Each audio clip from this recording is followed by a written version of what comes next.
It all started on a rainy Friday afternoon in early October. School had just let out, and I stood under the overhang near the entrance, waiting for my mom to pick me up. The sky had turned an ominous grey, and the streets were already slick with water. Most students had already left, and the school was growing quiet. I checked my phone again, no text from Mom. My name is Ethan Carter, a junior at Westside High. That day, I'd stayed behind to work on a group project with my best friend, Jake Mitchell. We'd been close since 6th grade and practically did everything together, from football practice to late-night video game marathons. As I stood there checking my phone, Jake came jogging up with his hood up and backpack slung over one shoulder. "Still waiting on your mom?" he asked, shaking water off his jacket. "Yeah, she hasn't texted back yet. Probably stuck in traffic or something." Jake looked around, then said, "My mom's here. She can give you a ride." I hesitated. I'd never been in a car alone with his mom before. Mrs. Mitchell was always nice, polite, and composed, but there was something about her, maybe the way she always wore heels even on casual days, or how she carried herself with a kind of quiet confidence. Still, a ride was better than standing in the cold rain. "Yeah, that'd be awesome. Thanks," I said. We jogged through the parking lot to her car, a sleek black SUV that looked cleaner than most vehicles that drove through muddy school lots. Mrs. Mitchell was in the driver's seat, tapping away on her phone. When she saw us approach, she looked up and smiled. "Ethan, hi. Hop in before you both get drenched," she said, unlocking the doors. I climbed into the back seat while Jake sat up front. The interior smelled faintly of lavender and leather. As we pulled out of the parking lot, I sent another message to my mom, letting her know I was getting a ride with Jake's mom. Jake chatted about our project, mostly filling the silence with commentary on how much work we still had to do. Mrs. Mitchell listened with half an ear, nodding occasionally. The roads were congested, and the rain started to come down harder. Traffic lights blinked red for what seemed like forever, and the city felt slower than usual. About 10 minutes in, Mrs. Mitchell turned down an unfamiliar street. I sat up a little. We weren't heading toward my neighborhood. "Ah, Mrs. Mitchell. I think you missed the turn," I said, leaning forward. "Oh, I know, sweetie," she replied calmly. "I just need to make a quick stop. Won't take more than 5 minutes.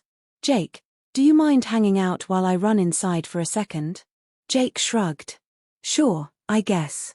The SUV rolled into a small, secluded parking lot near a park I didn't recognize. There was a quaint little coffee shop nestled behind a row of trees and a stone bench just outside the entrance.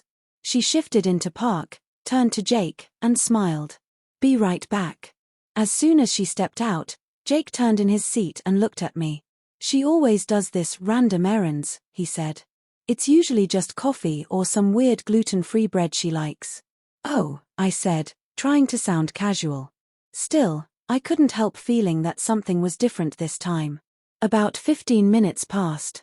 We waited in the car, watching droplets slide down the windows, talking about football practice, college applications, and the upcoming homecoming dance. Eventually, Jake's phone buzzed, and he read the message. "She says to go inside and grab a drink if we want," he said, glancing toward the cafe. "You wanna?" I hesitated but nodded.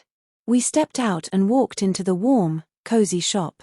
The smell of fresh pastries and roasted coffee beans hit us immediately. Mrs. Mitchell was at a small table near the back, speaking softly to a woman I didn't recognize. She glanced up and waved us over. "Boys, this is my friend Karen. She's helping me with something personal. Ethan, would you like a hot chocolate or tea?" "It's on me." "Ah, hot chocolate sounds good, thanks." Jake ordered something with caramel and espresso, and we sat for a few minutes sipping our drinks. The conversation between Mrs. Mitchell and Karen shifted to more private topics, so Jake and I kept to ourselves. After a while, we stood and thanked her before heading back to the car. Once we were on the road again, Mrs. Mitchell was quiet.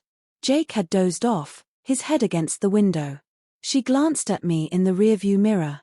"Ethan, I'm really sorry for the detour. I didn't mean to inconvenience you." "No, it's fine. The hot chocolate was great," I replied quickly. She smiled. "You're very polite. I appreciate that." We rode in silence for a few more minutes, then she spoke again. You know, sometimes life has a funny way of surprising us. Like today, I wasn't planning to stop there, but something told me I needed to. I nodded, not sure what to say. I was just a kid in the backseat, trying to make sense of a strange afternoon. We finally arrived at my house.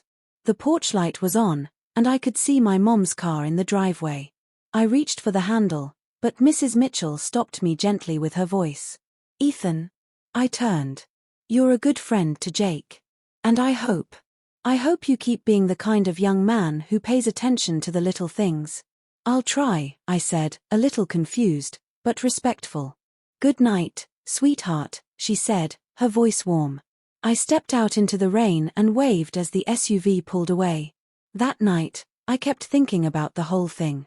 The unexpected stop. The way she talked. Her friend Karen. I couldn't shake the feeling that something more was going on, but I had no proof, and I wasn't one to dig into other people's lives. Over the next few weeks, I spent a lot of time at Jake's house working on our project. His mom was always gracious, always the perfect hostess. Sometimes I'd catch her watching me for a second too long or offering small compliments about how mature I was. It was flattering but confusing. Then came the night of the homecoming dance.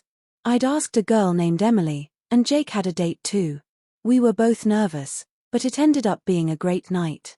When the dance ended, I couldn't reach my mom, and Jake was heading to an after-party I wasn't invited to. Once again, Mrs. Mitchell offered to drive me home. This time, the air in the car felt different. The music on the radio was soft, and the windows fogged slightly from our breath. She didn't take the usual turn toward my house. My heart rate picked up. Another stop? I asked, trying to sound calm. She glanced at me, her eyes unreadable. Just one. We pulled into a scenic overlook that I vaguely remembered from a family picnic years ago. The city lights sparkled below us, and the rain had finally stopped. She parked, turned off the engine, and sat for a moment, hands resting on the wheel.